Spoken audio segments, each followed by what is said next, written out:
Hello everyone, welcome again. आज के video में हम आपके सिलेबस का सेकंड चैप्टर स्ट्रॉन्ग रूट्स पढ़ने जा रहे हैं। लेकिन चैप्टर शुरू करने से पहले मैं आपको एक बहुत ही इम्पोर्टेंट इन्फॉर्मेशन देना चाहती हूँ। मैंने क्लास 12 सेमेस्टर 3 के सिलेबस की जानकारी देने के लिए एक वीडियो बनाया था, लेकिन मैं आपको बता दूं कि आपके सिलेबस को फिर से रिवाइज किया गया है, जिसके कारण कुछ चैप्टर्स को रिप्लेस करके उनकी जगह नए चैप्टर्स ऐड किए गए हैं। यूनिट 1 प्रो सेगमेंट में 3 चैप्टर्स को रखा गया था, जिसमें first chapter the night train at Deoli by Ruskin Bond, second chapter strong roots by APJ Abdul Kalam और third chapter a room of one's own by Virginia Woolf थे।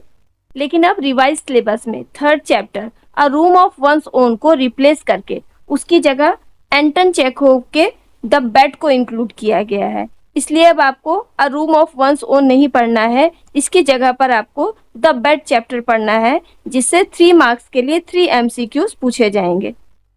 यूनिट 2 पोएट्री सेगमेंट में कोई चेंजेस नहीं किए गए हैं, लेकिन यूनिट 3 प्ले सेगमेंट से महेश दत्तानी के प्ले तारा को रिप्लेस कर दिया गया है और उसकी जगह पर जे.एम. सिंजी के प्ले राइडर्स टू द सी को इंक्लूड किया गया है, जिससे 5 मार्क्स के लिए 5 एमसीक्यूज पूछे जाएंगे। यूनिट 4 टेक्सचुअल ग्रामर और यूनिट 5 रीडिंग कॉम्प्रिहेंशन, इसमें कोई चेंजेस नहीं किया गया है। तो अब आप अपने रिवाइज सिलेबस को अच्छी तरह से समझ गए होंगे और आगे की पढ़ाई भी इसी के अकॉर्डिंग करेंगे। तो चलिए अब हम अपना चैप्टर स्टार्ट करते हैं। एपीजे अब्दुल कलाम, जिनका पूरा नाम अबुल पाकिर जैनुलब्दीन अब्दुल कलाम है, एक फेमस इंडियन साइंटिस्ट थे जिन्होंने भारतीय मिसाइल और न्यूक्लियर वेपन्स प्रोग्राम के विकास में महत्वपूर्ण भूमिका निभाई। ये 2002 से लेकर 2007 तक भारत के राष्ट्रपति के पद पर भी रहे। इनकी वैज्ञानिक उपलब्धियों के कारण इन्हें मिसाइल मैन ऑफ इंडिया भी कहा जाता है। इन्होंने कुछ बुक्स भी लिखी, जिनमें wings of fire, ignited mind, India 2020 and autobiography आदि मेन है। Present chapter strong roots Abdul Kalam की ऑटोबायोग्राफी विंग्स ऑफ फायर का ही एक पार्ट है, जिसमें ऑथर ने अपनी अर्ली चाइल्डहुड लाइफ, अपनी फैमिली और लोकेलिटी के बारे में बताया है। साथ ही साथ उन्होंने ये भी बताया है कि किस प्रकार उनके पिता के द्वारा बताए गए रास्ते पे चलकर उन्होंने अपने आसपास एक डिवाइन पावर को महसूस किया और अपनी साइंस और टेक्नोलॉजी की दुनिया में अपना महान योगदान दिया। तो चलिए अब हम इस चैप्टर को डिटेल से समझते हैं। I was born into a middle class Tamil family in the island town of Rameshwaram in the erstwhile Madras state. अपनी ऑटोबायोग्राफी में अब्दुल कलाम बताते हैं कि उनका जन्म मिडिल क्लास तमिल फैमिली में हुआ था, जो कि रामेश्वरम के आइलैंड टाउन में स्थित थी। और वो शहर कहाँ था? मद्रास, अर्स्टवाइल मद्रास, यानी भूतपूर्व मद्रास राज्य में। भूतपूर्व मद्रास राज्य क्यों कहा गया है? क्योंकि अब इसका नाम चेन्नई है। My father Jainulabdeen had neither much formal education nor much wealth. Kalam के फादर का नाम था जैनुलब्दीन, जो कि ना तो बहुत ज्यादा शिक्षित थे और ना ज्यादा धनी थे। डिस्पाइट दिस डिसएडवांटेजेस, इन कमियों के बावजूद, he possessed great innate wisdom and a true generosity of spirit. इन कमियों के बावजूद, किन कमियों के बावजूद?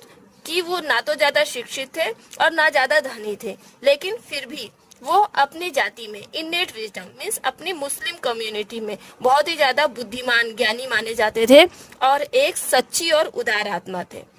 ही had an ideal helpmate in my mother Ashi Amma. कलाम के फादर की एक आइडियल हेल्पमेट माने आदर्श जीवन साथी थी। कौन? कलाम की माँ, जिनका नाम आशी अम्मा था। I do not recall the exact number of people she fed every day. Kalam कहते हैं कि मुझे याद नहीं कि कितने लोगों को हर दिन वो भोजन कराती थी, but I am quite certain that far more outsiders ate with us than all the members of our own family put together. लेकिन इतना वो निश्चित रूप से कह सकते हैं कि आउटसाइडर्स, बाहर के लोग बहुत सारे होते थे। अपने घर के मेंबर से ज्यादा बाहर के लोग होते थे जो हर दिन उनके साथ भोजन किया करते थे। My parents were widely regarded as an ideal couple. Kalam के पेरेंट्स आइडियल कपल यानी आदर्श पति पत्नी के रूप में विख्यात थे। My mother's lineage was the more distinguished. Kalam की माँ का लाइनेज यानी खानदान उनके फादर से ज्यादा डिस्टिंग्विश यानी फेमस था। One of her forebears having been bestowed the title of Bahadur by the British. और उनके एक फोरबियर यानी पूर्वज को बेस्टोड यानी सम्मानित किया गया था। किससे? बहादुर के टाइटल से। किसके द्वारा? ब्रिटिश के द्वारा। अंग्रेजों द्वारा उनके एक पूर्वज को बहादुर की टाइटल से सम्मानित किया गया था। I was one of many children. Kalam कई भाई बहनों में एक थे। A short boy with rather undistinguished look. देखने में कैसे थे? कद में नाटे थे और अनडिस्टिंग्विश यानी अनाकर्षक चेहरे वाले थे। उनका लुक कैसा था? अनअट्रैक्टिव था। Born to tall and handsome parents, जबकि उनके पेरेंट्स कैसे थे? लंबे थे और सुंदर थे। We lived in our ancestral house, Kalam अपने फैमिली के साथ अपने एंसेस्ट्रल हाउस यानी अपने पूर्वजों के घर, पुश्तैनी घर में रहते थे। Which was built in the middle of the 19th century, जो कि कब बनाया गया था? Middle of 19th century, 19th century के मिडल में बना था।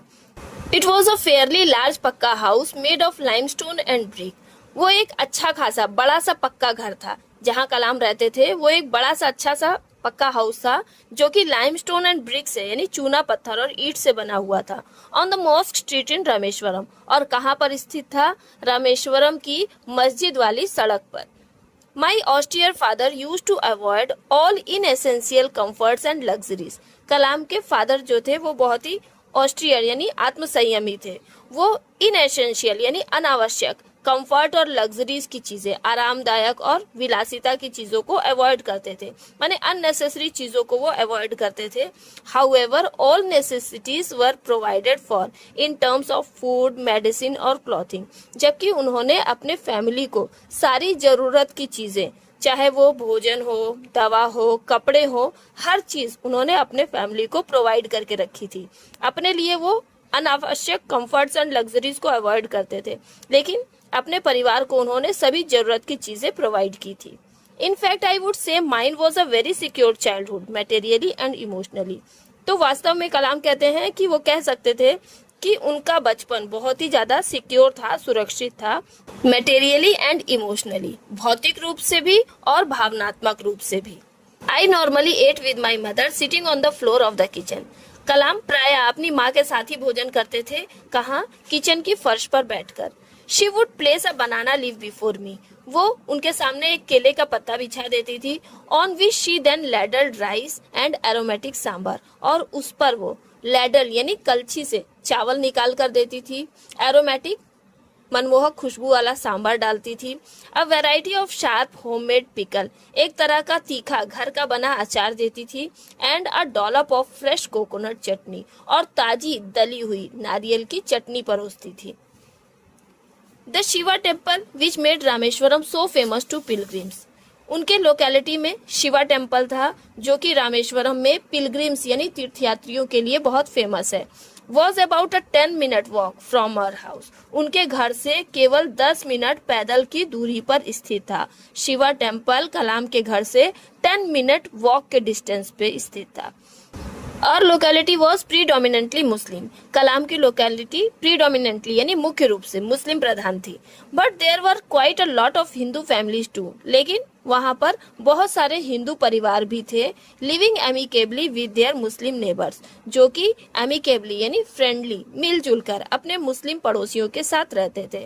तो यहाँ पर कलाम ने एक कम्युनल हार्मोनी का दृश्य प्रस्तुत किया है, जहाँ पर उनके लोकेलिटी में हिंदू और मुसलमान दोनों आपस में मिलजुल कर रहते थे। There was a very old mosque in our locality where my father would take me for evening prayers. कलाम के लोकेलिटी में एक बड़ी ही पुरानी सी मस्जिद थी जहाँ पर कलाम के फादर उन्हें इवनिंग प्रेयर के लिए, शाम के समय की जाने वाली प्रार्थना के लिए लेकर जाते थे। I had not the faintest idea of the meaning of the Arabic prayer chanted.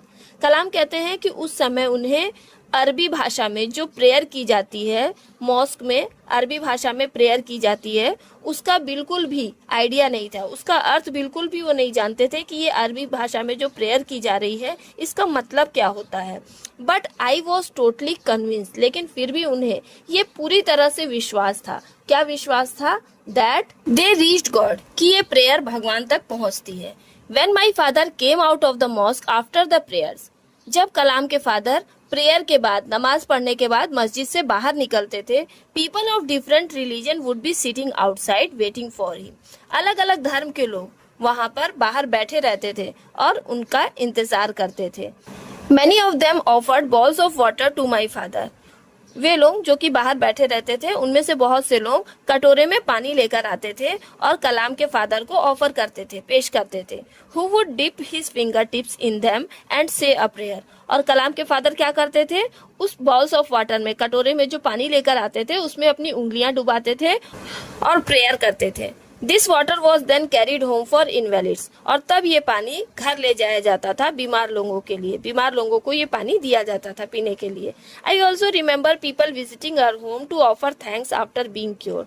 कलाम कहते हैं कि मुझे ये भी याद है कि जब इलाज हो जाता था, जब वे लोग ठीक हो जाते थे, तो वो उनके घर पर आते थे कलाम के फादर को थैंक्स कहने के लिए। Father always smiled and asked them to thank Allah the merciful. फादर हमेशा मुस्कुराते थे और उन्हें कहते थे कि वो अल्लाह को धन्यवाद दें जो कि मर्सीफुल है, यानी दयालु है। The high priest of Rameswaram temple, Pakshi Lakshmana Sastri, was a very close friend of my father's. Rameswaram मंदिर के सबसे बड़े पुजारी थे जिनका नाम था पक्षी लक्ष्मण शास्त्री। वो कलाम के फादर के बड़े ही करीबी दोस्त थे। One of the most vivid memories of my early childhood is of the two men, each in traditional attire, discussing spiritual matters.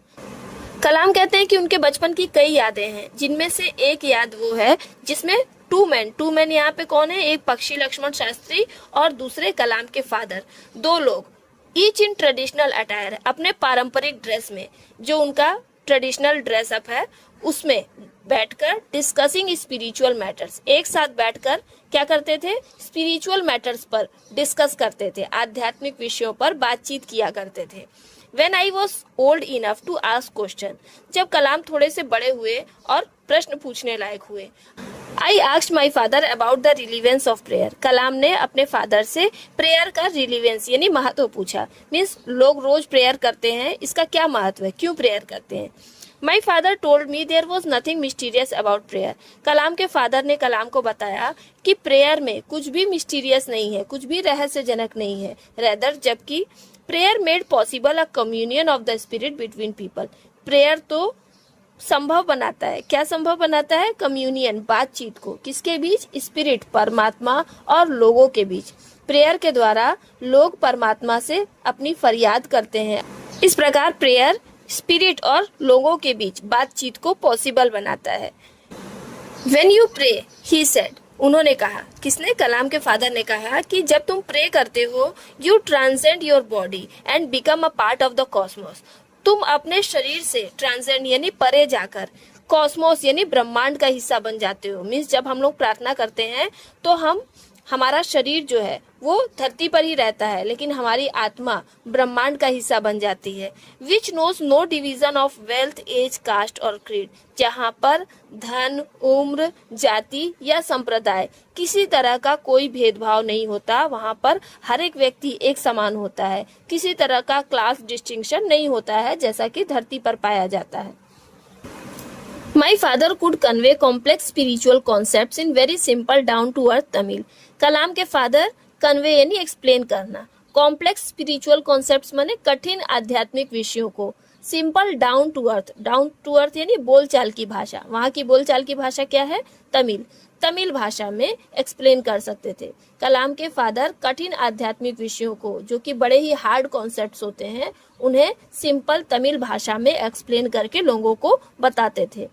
He once told me, एक बार उन्होंने कलाम से कहा, क्या कहा, in his own time, in his own place, कोई भी व्यक्ति अपने ही समय पे, अपने ही स्थान में, what he really is, जो कुछ भी वो है, in the stage he has reached, और जिस भी स्थिति पे, जिस भी स्थान पर वो पहुंचा है, गुड और बैड, चाहे वो अच्छा हो या बुरा हो, जो भी पोजीशन उसने प्राप्त की है, चाहे वो छोटी हो या बड़ी हो, अच्छी हो या बुरी हो, every human being is a specific element within the whole of the manifest divine being. हर एक व्यक्ति इस दुनिया का, मैनिफेस्ट माने निर्माण करना, डिवाइन बीइंग भगवान द्वारा बनाई गई, इस होल, इस पूरी दुनिया का एक स्पेसिफिक एलिमेंट है।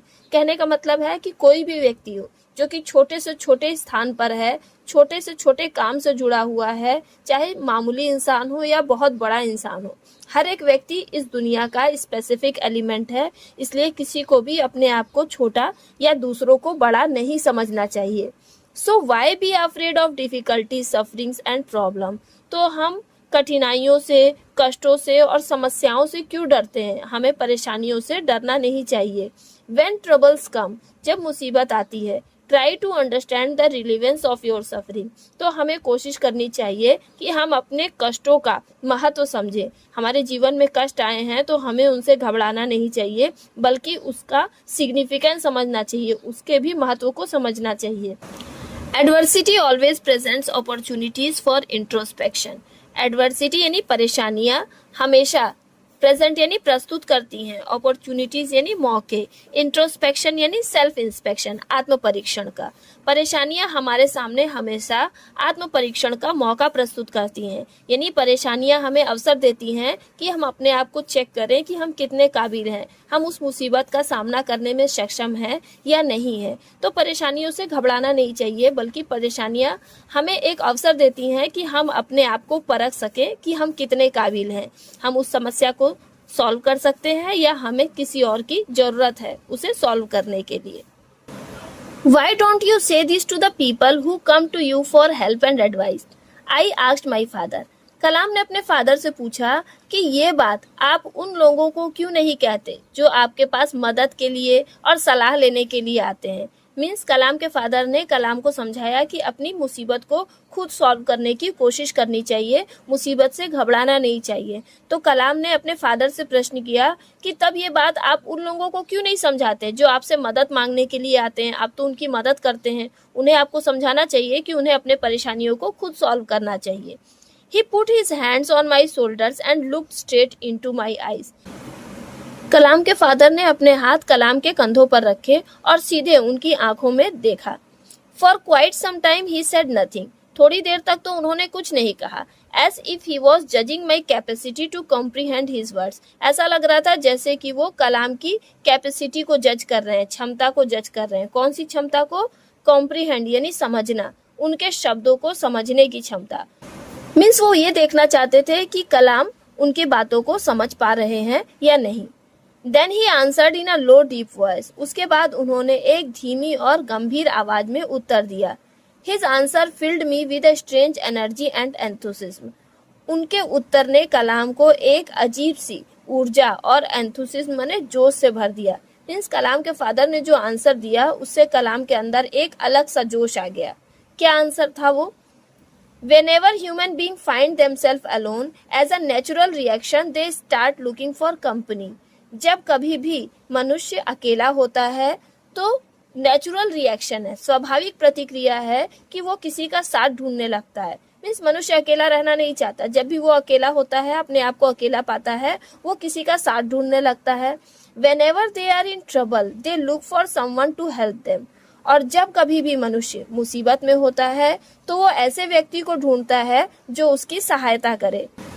Whenever they reach an impasse, they look to someone to show them the way out. और जब कभी भी वो रास्ता भटक जाता है, दुविधा में पड़ जाता है, तो वो ऐसे व्यक्ति को ढूंढता है जो उसे सही रास्ता दिखाए, उस दुविधा से बाहर निकलने का रास्ता दिखाए। Every recurrent anguish, longing and desire find its own special helper. Every प्रत्येक, रिकरेंट यानी बार बार आने वाली, एंग्विश माने पीड़ा, लॉन्गिंग यानी आकांक्षा, डिजायर माने इच्छा, चाहत, अपना स्पेशल हेल्पर ढूंढ लेती है। जब हमारे जीवन में बार बार कष्ट आते हैं, हमारी आकांक्षाएं जागृत होती हैं, तो हम अपना स्पेशल हेल्पर खुद ही ढूंढ लेते हैं। For the people who come to me in distress, उन लोगों के लिए कलाम कहते हैं जो उनके पास डिस्ट्रेस यानी परेशानी में आते हैं। I am but a go between in their effort to propitiate demonic forces with prayers and offerings. वो उनके कोशिशों के बीच में एक जरिया है to propitiate demonic forces with prayers and offerings. Propitiate यानी शांत करना, सेटिस्फाई करना, डेमोनिक फोर्सेस यानी असुरी शक्तियों को, असुरी शक्तियों को वो प्रेयर्स एंड ऑफरिंग्स के द्वारा, प्रार्थना और चढ़ावे के द्वारा शांत करने की कोशिश करते हैं। क्योंकि लोगों को विश्वास था कि कुछ बुरी शक्तियां होती हैं जो उनके जीवन में कष्ट लाती हैं, इसलिए कलाम के फादर क्या करते थे, उन बुरी शक्तियों को प्रेयर्स एंड ऑफरिंग्स के माध्यम से सेटिस्फाई करने की कोशिश करते थे ताकि उन लोगों के जीवन की परेशानियां सॉल्व हो जाए। This is not a correct approach at all and should never be followed. आगे कलाम के फादर कहते हैं कि ये करेक्ट अप्रोच नहीं है, ये सही तरीका नहीं है और इसको फॉलो भी नहीं करना चाहिए। किसे? डेमोनिक फोर्सेस पे विश्वास करना, प्रेयर्स एंड ऑफरिंग्स के द्वारा उनको शांत करने की कोशिश करना ताकि हमारी प्रॉब्लम सॉल्व हो जाए, ये एक सही तरीका नहीं है और इसको कभी फॉलो भी नहीं करना चाहिए। One must understand the difference between a fear ridden vision of destiny and the vision that enable us to seek the enemy of fulfilment within ourselves. One must understand, हर एक व्यक्ति को ये समझना चाहिए, क्या डिफरेंस, अंतर समझना चाहिए। किसके बीच का अंतर? अ fear ridden vision of destiny, एक दृश्य वो है जब हम डेस्टिनी यानी भाग्य के भरोसे बैठे रहते हैं और हमेशा डरते रहते हैं। अगर हम भाग्य के भरोसे बैठे रहेंगे तो जिंदगी भर डरते रहेंगे और कभी कुछ हासिल नहीं कर पाएंगे। और दूसरा विजन, दूसरा दृश्य वो है दैट इनेबल अस, जो हमें इस लायक बनाता है कि हम अपने एनिमी ऑफ फुलफिलमेंट को, अपनी इच्छाओं को जो पूरा नहीं होने दे रहा है, उस दुश्मन की तलाश करें खुद से और अपनी प्रॉब्लम को सॉल्व करें। तो कहने का मतलब है कि हर एक व्यक्ति को अपनी प्रॉब्लम्स को सॉल्व करने का तरीका ढूंढना चाहिए कि उसके जीवन में वो परेशानी क्यों आई है, इसे समझना चाहिए और उसे सॉल्व करने की कोशिश करनी चाहिए, ना कि भाग्य के भरोसे बैठकर जिंदगी भर डरते रहना चाहिए। I remember my father starting his day at 4 AM by reading the namaz before dawn। यहाँ पर कलाम अपने फादर के डेली रूटीन के बारे में बता रहे हैं। वो कहते हैं कि उन्हें याद है कि उनके फादर अपने दिन की शुरुआत करते थे कैसे, 4 बजे उठकर नमाज पढ़ते थे। कब? बिफोर डॉन, भोर होने से पहले वो उठ जाते थे और उठने के बाद नमाज पढ़ा करते थे। After the namaz he used to walk down to a small coconut grove we own. नमाज पढ़ने के बाद वो वॉक डाउन यानी टहलते हुए जाते थे। कहाँ जाते थे? एक छोटे से नारियल के ग्रोव यानी बाग में जाते थे जो कि उनका खुद का था। About 4 miles from our home, उनके घर से लगभग 4 मील की दूरी पर वो बाग था। कलाम के घर से 4 मील की दूरी पर एक कोकोनट ग्रोव था जहां उनके फादर टहलते हुए जाते थे। He would return with about a dozen coconuts tied together thrown over his shoulder। और जब वो रिटर्न आते थे तो लगभग 1 दर्जन नारियल एक दूसरे से बांधकर अपने कंधे पर लटकाकर लेकर आते थे। And only then would he have his breakfast। और तब जाकर वो अपना ब्रेकफास्ट करते थे। This remained his routine even when he was in his late 60s। ये रूटीन उनका कब तक बना रहा? लेट 60s तक, यानी 70 साल के होने के पहले तक उनका ये रूटीन बना रहा। क्या रूटीन था? 4 बजे भोर में उठना, नमाज पढ़ना, नारियल के बाग में टहलते हुए जाना और वहाँ से 1 डजन नारियल तोड़कर लेकर आना और फिर जाकर अपना ब्रेकफास्ट करना। I have throughout my life tried to emulate my father in my own world of science and technology। आगे कलाम कहते हैं कि उन्होंने अपने पूरे जीवन भर अपने फादर का इम्यूलेट यानी अनुसरण करने की कोशिश की, लेकिन किस क्षेत्र में? अपने साइंस एंड टेक्नोलॉजी के क्षेत्र में, विज्ञान और तकनीकी के क्षेत्र में उन्होंने अपने पिता का अनुसरण किया। I have endeavoured to understand the fundamental truths revealed to me by my father. और हमेशा एंडिवर यानी ट्राई किया, कोशिश की समझने की। क्या समझने की? फंडामेंटल ट्रूथ्स, मौलिक सत्य, रिवील्ड जो कि प्रकट किए थे उनके फादर ने उन्हें, मीन्स उनके फादर ने जो फंडामेंटल ट्रूथ, मौलिक सत्य उन्हें समझाए थे, उन्हें समझने की हमेशा कोशिश की। एंड फील कन्विंस्ड, और ये विश्वास महसूस किया that there exist a divine power that can lift one up from confusion, misery, melancholy and failure. कि एक डिवाइन पावर होती है, एक दिव्य शक्ति होती है यानी स्पिरिचुअल पावर होती है जो कि हर एक व्यक्ति को लिफ्ट करती है, ऊपर उठाती है यानी बाहर निकालती है। किससे बाहर निकालती है? कंफ्यूजन से, दुविधा से, मिजरी, मेलंकली एंड फेल्योर, कष्ट, उदासी, असफलता, इन सारी परेशानियों से बाहर निकालती है। And guide one to one's true place, और हर एक व्यक्ति को उसका सही स्थान बताती है, उसका सही मार्गदर्शन करती है। And once an individual severs his emotional and physical bond, he is on the road to freedom, happiness and peace of mind। और एक बार यदि कोई व्यक्ति अपने भावनात्मक और भौतिक बंधन को तोड़कर बाहर निकलता है तो वो आजादी, खुशी और मन की शांति के रास्ते पर आगे बढ़ता है। तो इस तरह से कलाम ने अपने पिता के द्वारा बताए गए मौलिक सत्य को समझा और अपने आसपास एक डिवाइन पावर को महसूस किया। अतः हम कह सकते हैं कि एक मजबूत और कामयाब इंसान बनने के लिए मजबूत जड़ों यानी स्ट्रॉन्ग वैल्यूज़ की आवश्यकता होती है। तो इस तरह से चैप्टर यहीं पे खत्म होता है। वीडियो आपको पसंद आई हो तो इसे लाइक कीजिएगा और अपने डाउट्स कमेंट कीजिएगा। Thank you for watching.